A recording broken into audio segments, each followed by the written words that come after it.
labai džiaugiuosi už juos ir pati esu labai teatrą prijaučianti.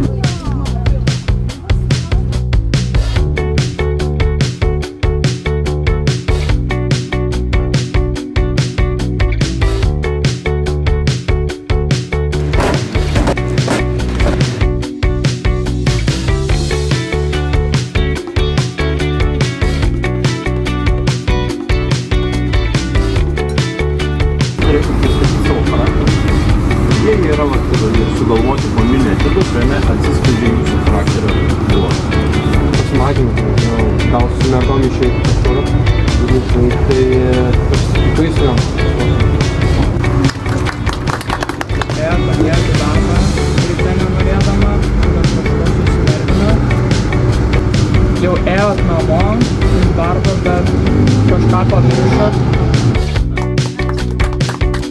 Nedrasus irgi. Paskui gal pirmokų susitikimai tokie buvo nesuvaidintas, pritrūko šiek tiek drąsos, trečias susitikimas buvo pats geriausias, 2 buvo su menamais smūgiais.